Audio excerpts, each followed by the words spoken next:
23장 키하르. 날개는 패배의 깃발처럼 땅에 끌리고 다시는 하늘을 날지 못한 채 남은 날을 기아와 고통 속에 살아간다. 그는 강하지만 강자일수록 고통은 더욱 고통스럽고 무력함은 더욱 무력하게 느껴진다. 그의 고개와 두려움을 모르는 자세와 무시무시한 눈동자를 굴복시킬 것은 구원자인 죽음뿐이다. 인간에게는 비가 왔다 하면 억수같이 퍼붓는다는 옛말이 있다. 하지만 이 말은 그리 적절한 말이 아니다. 비가 억수같이 내리지 않을 때도 많기 때문이다. 오히려 혼자 있는 구름은 외로움을 탄다는 토끼 속담이 더 정확하다. 실제로 구름이 한 점 나타나면 얼마 안 있어 온 하늘이 구름으로 뒤덮이곤 한다. 그건 그렇다 치고 바로 그 이튿날 헤이즐의 생각을 실천에 옮길 두 번째 기회가 극적으로 찾아왔다. 그날 새벽 토끼들은 잿빛 정적 속에서 실플레이를 하고 있었다. 공기는 아직 쌀쌀했다.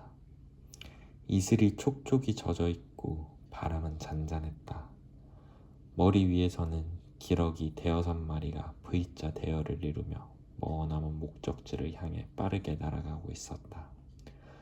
기러기들이 남쪽으로 멀어져 가면서 또렷이 들리던 날갯짓 소리도 희미해졌다.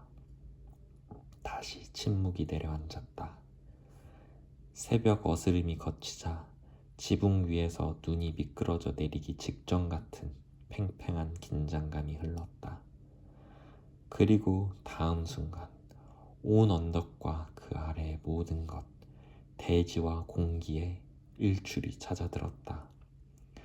인간이 우리의 길에 서서 별 생각 없이 황소뿔을 잡아보려 하면 황소가 살며시 그러나 단호히 고개를 흔들어 뿔을 빼내듯이 태양은 그렇게 유연하면서도 강력한 위력을 떨치며 세상에 나타났다.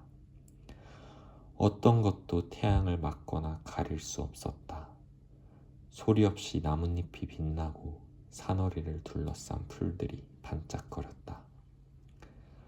숲 바깥에서는 비귀과 실버가 깃털을 빗고 공기 냄새를 맡고는 길게 드리워진 제 그림자를 따라 풀밭으로 깡충깡충 뛰어갔다. 짧게 깎인 풀밭에서 풀을 뜯고 고추 앉아 주위를 둘러보며 돌아다니다가 폭이 1m쯤 되는 작은 구덩이로 다가갔다. 앞장서 가던 비귀기 구덩이 언저리에서 멈추고는 웅크린 채 구덩이를 뚫어지게 바라보았다. 구덩이 안은 보이지 않았지만 그 속에 상당히 큰 생물이 있었다. 앞을 가리고 있는 풀잎들 사이로 들여다보니 구부러진 하얀 등이 보였다. 어떤 생물인지 모르지만 덩치는 비극만 했다. 비극이 잠시 꼼짝 않고 기다렸지만 그것은 움직이지 않았다. 비극이 속삭였다. 등이 하얀 동물이 뭐지? 실버는 곰곰이 생각했다. 고양이인가? 고양이는 아니야. 어떻게 알아? 그때 구덩이 안에서 나직하게 씩씩거리는 소리가 들렸다. 그 소리는 잠시 계속되었다. 그러더니 다시 조용해졌다. 비깃과 실버는 자부심을 가지고 있었다. 홀리를 빼면 샌들포드 마을 아우슬라 가운데 살아남은 토끼는 자기들 뿐이었고 둘 다 친구들에게 존경받고 있다는 것을 알고 있었다. 헛간에서 쥐들과 싸운 일은 무척 힘들었지만 그들의 가치를 증명해 주었다. 마음이 넓고 정직한 비극은 자신이 미신적인 공포에 사로잡혔던 밤에 헤이즐이 보여준 용기를 한순간도 고깝게 여긴 적이 없었다. 하지만 이대로 벌집으로 돌아가 풀밭에서 정체불명의 생명을 발견했는데 그냥 내버려 두고 왔다고 보고하는 것은 자존심이 허락하지 않았다. 비퀵은 실버를 돌아보았다. 실버는 의욕에 넘쳐 있었다. 비퀵은 그 낯선 하얀 등을 다시 한번 살펴보고 나서 곧장 구덩이로 다가갔다. 실버도 뒤따랐다. 그것은 고양이가 아니었다. 구덩이에 있는 생물은 길이가 30cm쯤 되는 큰 새였다. 둘 다 그런 새는 처음 보았다. 풀 사이로 언뜻 보이던 하얀 등은 알고 보니 목과 어깨였다. 등 아랫부분은 옅은 잿빛이고 똑같이 잿빛을 띤 날개는 갈수록 좁다래지면서 끝이 까맣고 길쭉한 칼깃이 꽁지깃 위까지 덮여 있었다. 머리는 검정에 가까운 짙은 밤색이라 하얀 목과 뚜렷이 대조되어 마치 두건을 쓴 것처럼 보였다. 검붉은 색을 띤 다리 끝에는 물갈퀴와 억센 발톱이 있는 발가락 3개가 달려 있었다. 끝이 살짝 구부러진 부리는 튼튼하고 날카로웠다. 한참 바라보고 있는데 부리가 벌어지면서 붉은 입속과 목구멍이 보였다. 새는 사납게 씩씩거리며 공격하려 들었지만 몸을 움직이지 못했다. 비퀵이 말했다. 다쳤어. 그런 것 같아. 하지만 어디를 다쳤는지 안 보여. 저쪽으로 돌아가서. 조심해. 널 노리고 있어. 실버는 구덩이를 돌아가려고 새의 머리 쪽으로 조금 다가가 있었다. 하지만 잽싸게 뒤로 물러나 획 쪼는 부리를 아슬아슬하게 피했다. 비퀵이 말했다. 하마터면 발 부러질 뻔했다. 둘은 새가 일어서지 못한다는 사실을 직감적으로 알아차리고는 웅크리고 앉아 새를 살펴보았다. 벼랑간 새가 거친 소리로 요란하게 캬욱! 캬욱! 캬욱! 울어댔다. 가까이서 들으면 귀청이 떨어질 것 같은 소리가 아침 공기를 찢으며 언덕을 가로질러 멀리까지 퍼졌다. 비퀵과 실버는 그대로 주랭랑을 쳤다. 두 토끼는 숲에 도착하기 전에 잠시 멈추어 서서 정신을 가다듬고 아까보다는 의젓하게 둔덕으로 다가갔다. 헤이즐이 풀밭으로 나와 둘을 맞았다. 두 토끼는 눈이 휘둥그레져 코를 벌름거리고 있었다. 헤이즐이 물었다. 엘릴이야? 비퀵이 대답했다. 글쎄, 솔직히 잘 모르겠어. 저쪽에 처음 보는 커다란 새가 있어. 얼마나 커? 꽁만해? 그 정도는 아니지만 산비둘기보다 크고 몹시 사나워. 좀 전에 그 새가 온 거야? 나도 깜짝 놀랐어. 바로 코앞에 있었거든. 그런데 어떻게 된 건지 움직이질 못해. 죽어가는 거야? 그런 것 같지는 않아.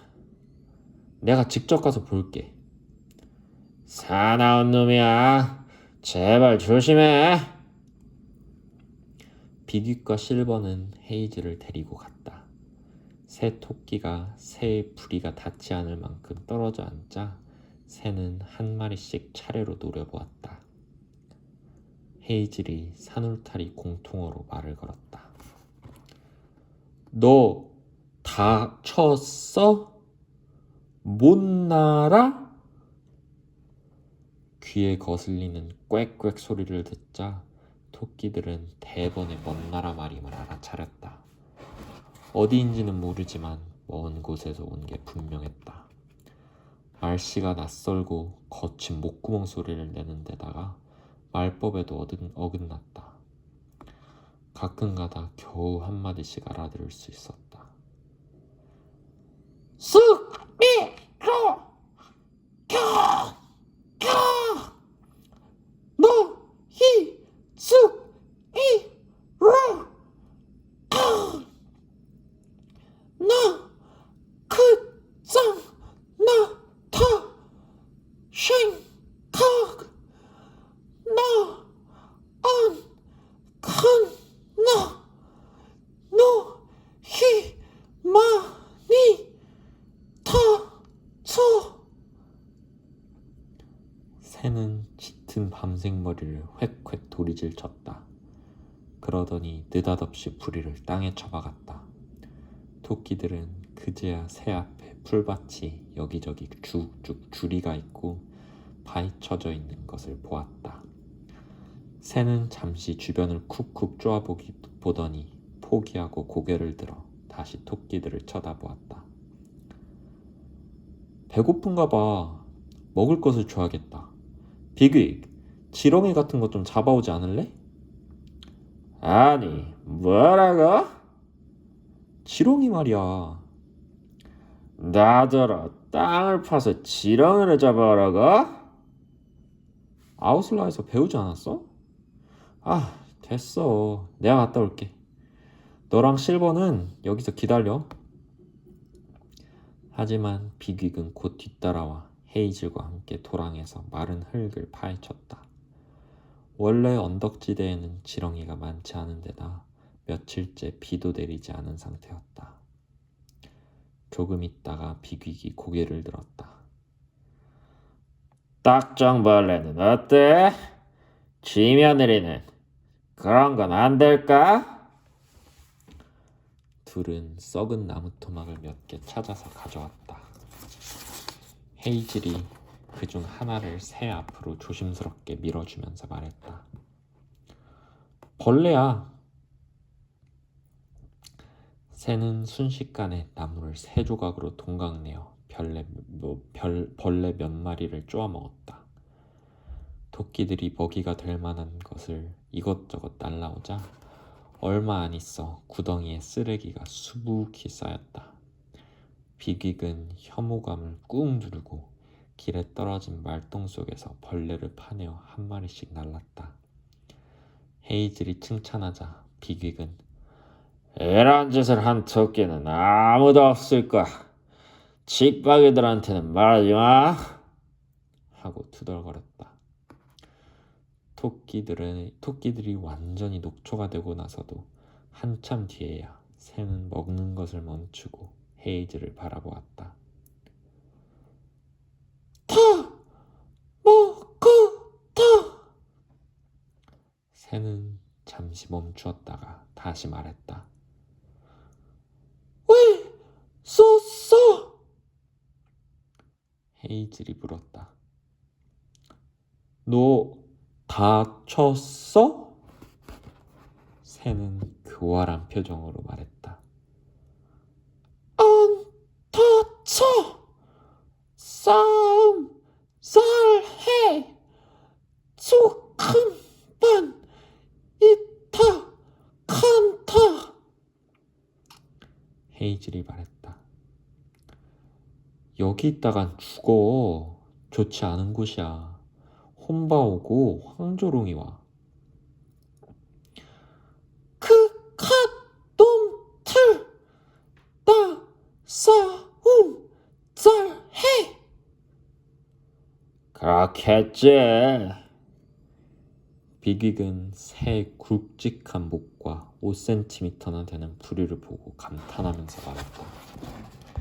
헤이즐이 말했다. 너 죽는 거 싫다. 여기 있으면 죽어. 우리가 도와준다. 거저. 그 말이 떨어지기가 무섭게 헤이즐이 친구들에게 말했다. 가자. 내버려 두자고. 잠시 혼자서 황조롱이를 막아보라고 해. 그러고는 천천히 숲으로 돌아갔다. 실버가 말했다. 무슨 생각을 하는 거야? 저 새는 난폭해. 저래서는 친구가 될 수 없다고. 그럴지도 모르지. 하지만 울새나 파란 뱁새가 우리한테 무슨 도움이 되겠어. 그런 새들은 멀리까지 날지 못해.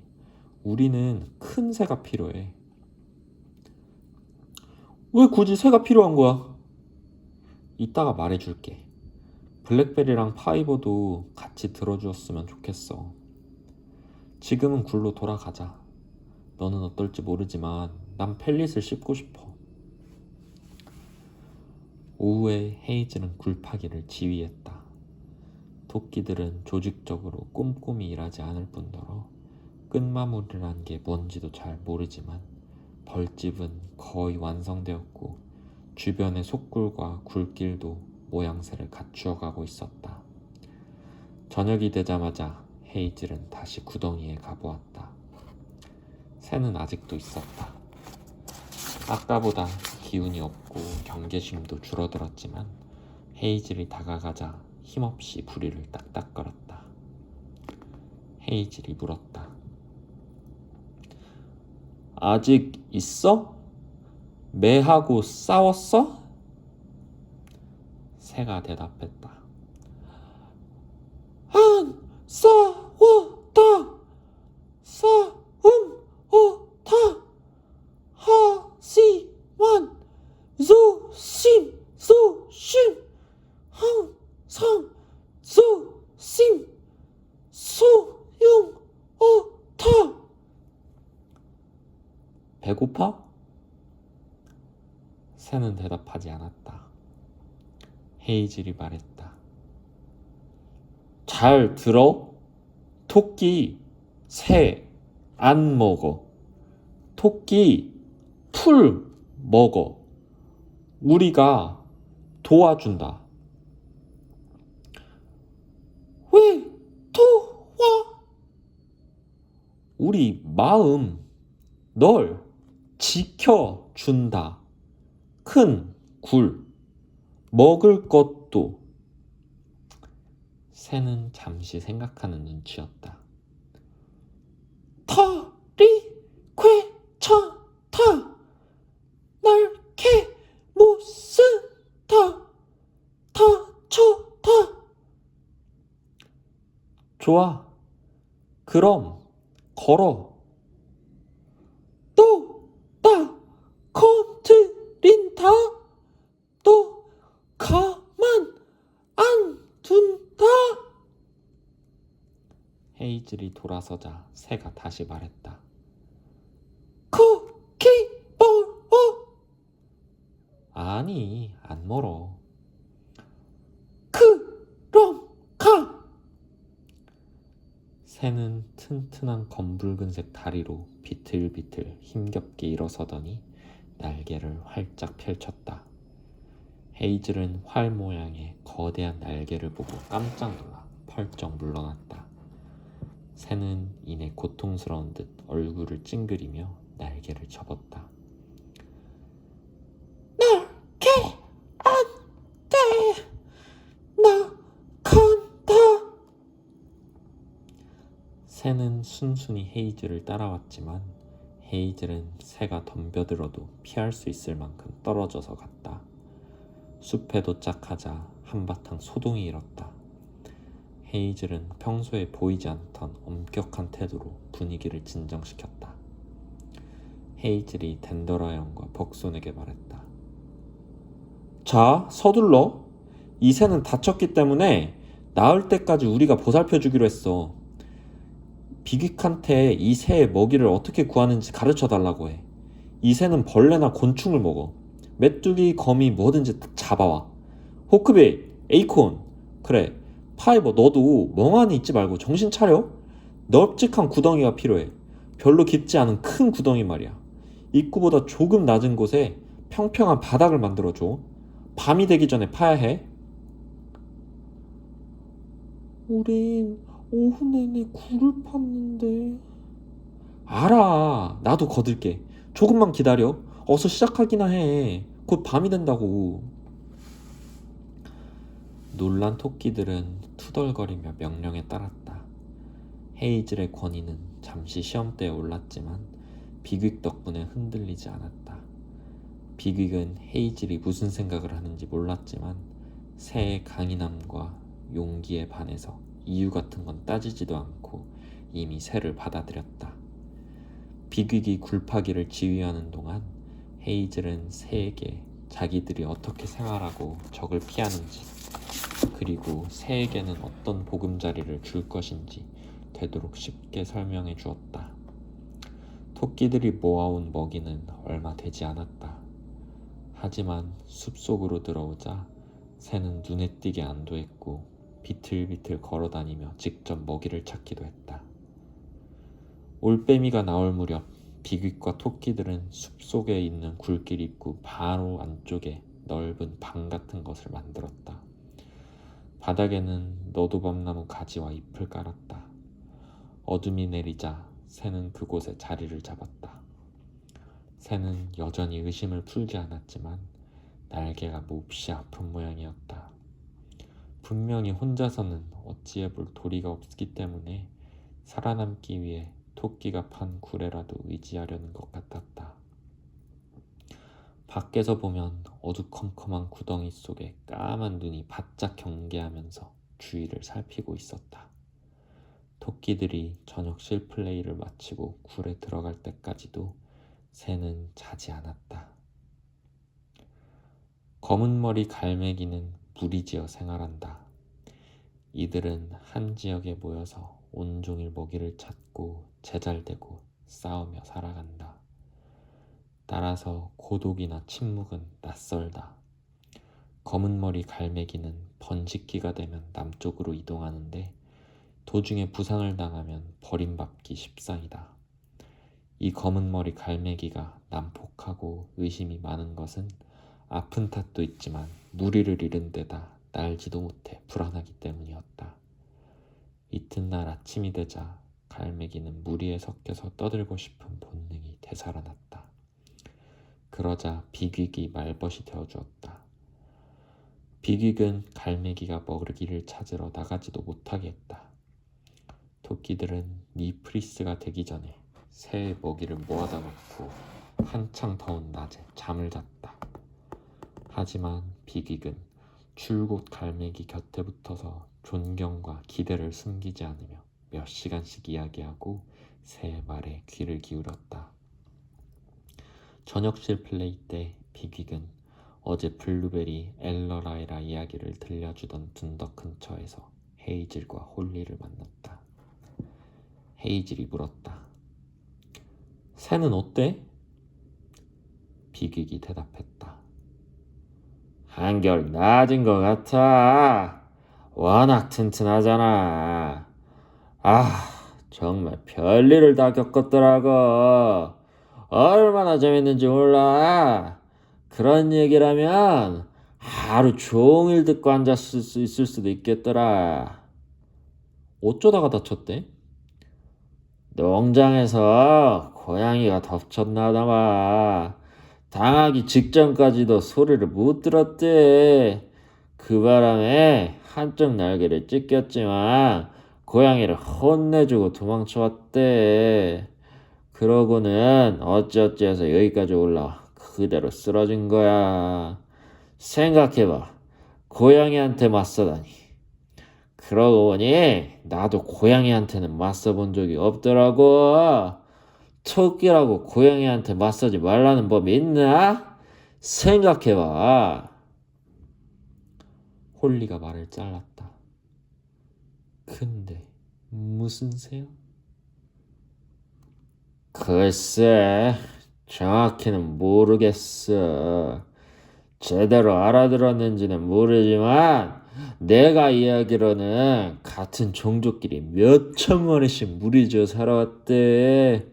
상상도 할 수 없을 만큼 많은 거지. 그 무리는 하늘을 온통 새하얗게 뒤덮고 번식기에는 숲속의 나뭇잎만큼이나 많은 둥지를 친대. 거기가 어딘데?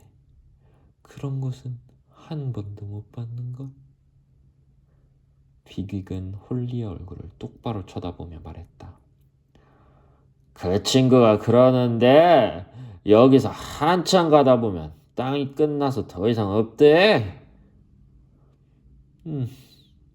어디선가 끝나긴 하겠지. 그 너머에는 뭐가 있다던? 뭘? 강이란 말이야? 아니, 강이 아니야. 가도 가도 물만 보인다고 했어. 저편 기슭은 보이지도 않아. 저편이 있긴 하지만 말이야. 그 친구가 가봤다니까? 나도 모르겠어.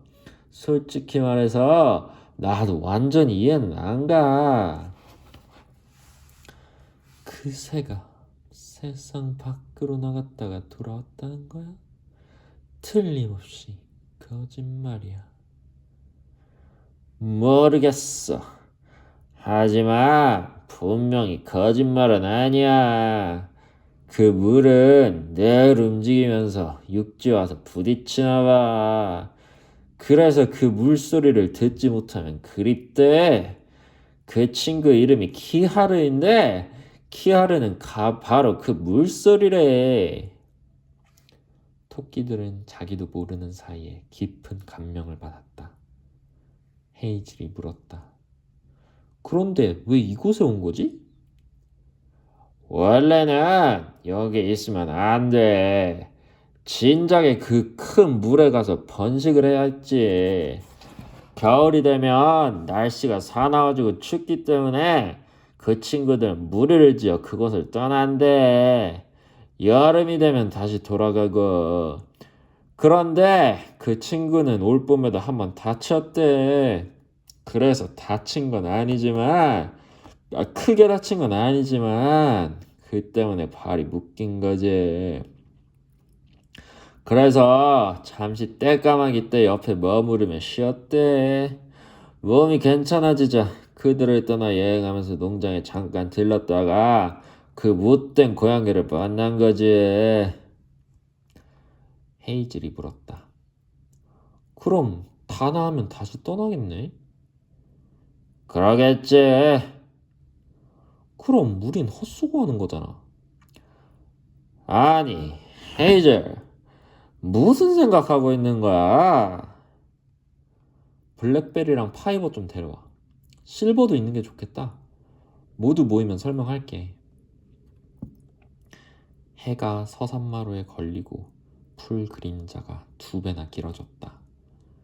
선선한 공기 속에서 백리향과 들장미 향기가 풍기는 저녁나절의 평화로운 실플레이는 고향 샌들포드 목초지에서 보낸 저녁 한때보다 더 즐거웠다. 토끼들은 모르겠지만 이 언덕은 지난 몇백 년 동안 이보다 더 한적한 적이 없었다.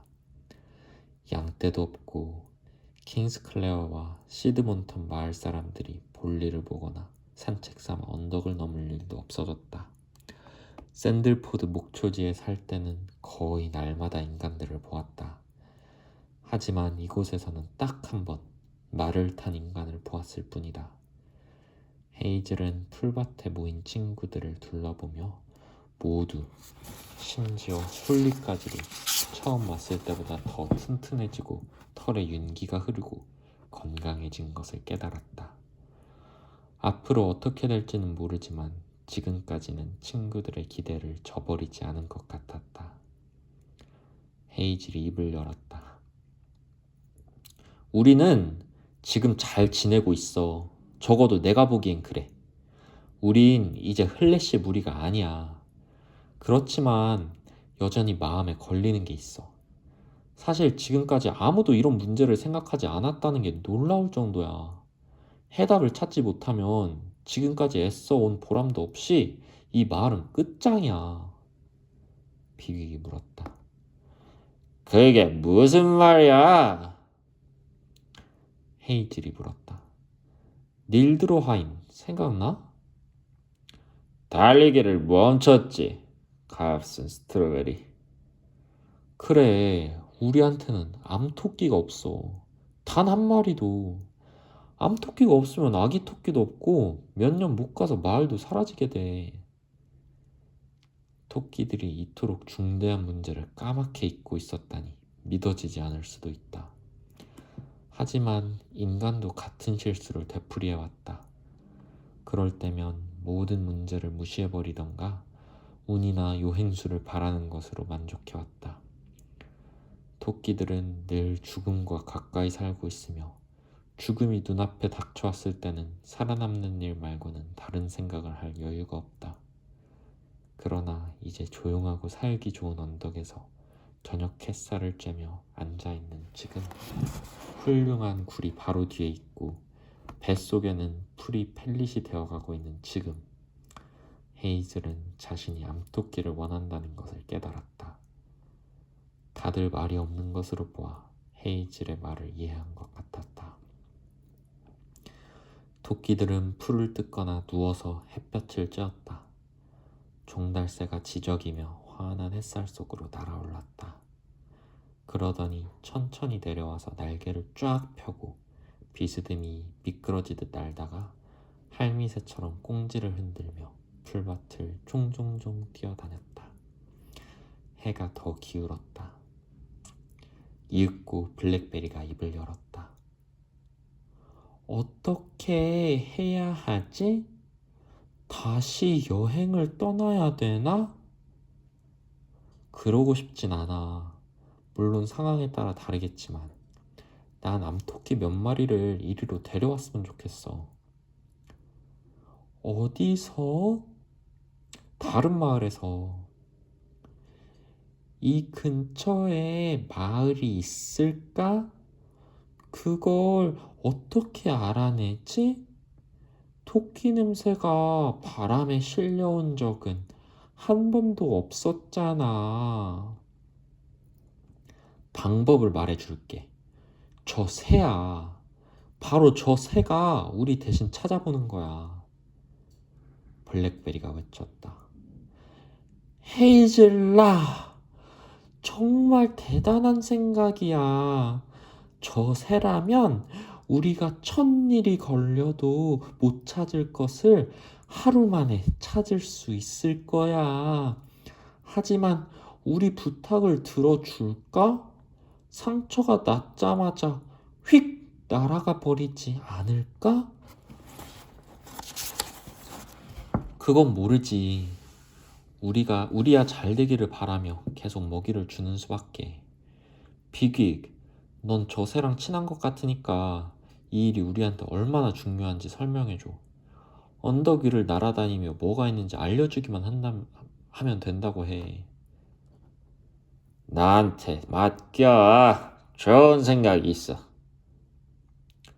곧이어 토끼들 모두가 헤이즐이 불안해하는 것과 자기들 앞에 닥친 문제가 무엇인지 알게 되었다. 헤이즐의 말은 그다지 놀라울 것이 없었다.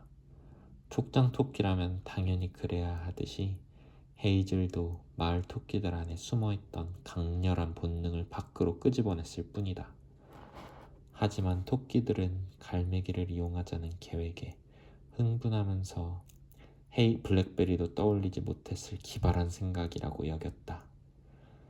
토끼들에게 있어서 정찰은 제2의 천성이라고 할 만큼 익숙하지만 새를, 그것도 처음 보는 사나운 새를 이용하자는 제안을 듣자 토끼들은 정말 그렇게 되기만 한다면 헤이즐은 엘러라이나만큼이나 영리한 토끼임에 틀림없다고 믿었다.